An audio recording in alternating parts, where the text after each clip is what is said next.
ಅದಕ್ಕೆ ಶಂಕುಸ್ಥಾಪನೆಯನ್ನು ಮಾಡಿದ್ವಿ. ಅನಂತಕುಮಾರ್ ಹೆಗಡೆ ಅವರು ಸಂವಿಧಾನ ಬದಲಾವಣೆ ಬಗ್ಗೆ ಮತ್ತೆ ಈ ಅನಂತಕುಮಾರ್ ಹೆಗಡೆಯವರು ಇದು ಮೊದಲನೇ ಸಲ ಅಲ್ಲ, ಹಿಂದೆ ಮಂತ್ರಿ ಆಗಿದ್ದವರು ಕೂಡ ಹೇಳಿದ್ದಾರೆ. ಯಾರ ಕಾಲದಲ್ಲಿ ಮಂತ್ರಿ ಆಗಿದ್ದವರು? ನರೇಂದ್ರ ಮೋದಿಯವ್ರ ಕಾಲದಲ್ಲಿ ಮಂತ್ರಿ. ನರೇಂದ್ರ ಮೋದಿಯವರು ಅವರನ್ನು ಮಂತ್ರಿಮಂಡಲದಿಂದ ಬಿಡೋದಾಗಲಿ ಅವ್ರ ಮೇಲೆ ಶಿಸ್ತಿನ ಕ್ರಮ ಆಗಲಿ ತಗೊಳ್ಳಿಲ್ಲ. ಇದು ಬಿ ಜೆ ಪಿಯವರ ಇಡನ್ ಅಜೆಂಡಾ, ಸಂವಿಧಾನ ಬದಲಾವಣೆ ಮಾಡಬೇಕು. ಈಗ ಅವ್ರು ಏನು ಹೇಳಿದ್ದಾರೆ, ಸಂವಿಧಾನಕ್ಕೆ ಬೇರೆ ಬೇರೆ ಅನಗತ್ಯ ವಿಚಾರಗಳನ್ನೆಲ್ಲ ಮಾಡಿದ್ದಾರೆ ಅಂತ ಹೇಳ್ತಾರೆ ಅಲ್ವಾ. ಅದಕ್ಕೋಸ್ಕರವಾಗಿ ನಮಗೆ 2/3 ಮೆಜಾರಿಟಿ ಬೇಕು ಪಾರ್ಲಿಮೆಂಟ್.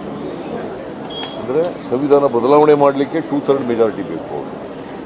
ದೇಶ ಉದ್ಧಾರ ಮಾಡೋಕ್ಕಲ್ಲ, ಬಡವರು ಉದ್ಧಾರ ಮಾಡೋಕ್ಕಲ್ಲ, ಸಂವಿಧಾನ ಬದಲಾವಣೆ ಮಾಡೋಕ್ಕೆ. ಯಾಕಂತಂದರೆ ಅವರು ಮರುವಾದವನ್ನು ಸಮರ್ಥನೆ ಮಾಡ್ತಕ್ಕಂಥ, ಮನುಸ್ಮೃತಿಯನ್ನು ಇದನ್ನು ಸಮರ್ಥನೆ ಮಾಡ್ತಕ್ಕಂಥ ಎಲ್ಲರೂ ಕೂಡ ಇದನ್ನು ವಿರೋಧ ಮಾಡ್ತಾರೆ. ಎಲ್ಲರೂ ಕೂಡ ವಿರೋಧ ಮಾಡ್ತಾರೆ. ಒಂದು ವೇಳೆ ಸಂವಿಧಾನ ಬದಲಾವಣೆ ಮಾಡ್ತಕ್ಕಂಥ ಕೆಲಸ ಮಾಡಿದ್ರೆ ಈ ದೇಶದಲ್ಲಿ ರಕ್ತಪಾತ ಆಗ್ತದೆ. ಅದರಿಂದ ಅವ್ರ ಇಡನ್ ಅಜೆಂಡಾ ಇವತ್ತು ಅವನ ಮೂಲಕ, ಅನಂತಕುಮಾರ್ ಹೆಗಡೆ ಮೂಲಕ ಹೇಳಿಸ್ತಾ ಇದ್ದಾರೆ.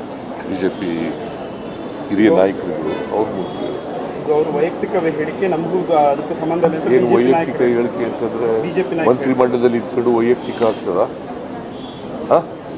ಸರ್ಕಾರ ಅಂತಂದ್ರೆ ಅದು ಪಕ್ಷದ ಸ್ಟೇಟ್ಮೆಂಟು, MP ಸರ್ಕಾರದ ಸ್ಟೇಟ್ಮೆಂಟು. ಇವನು MP ಈಗ ಸಿಟ್ಟಿಂಗ್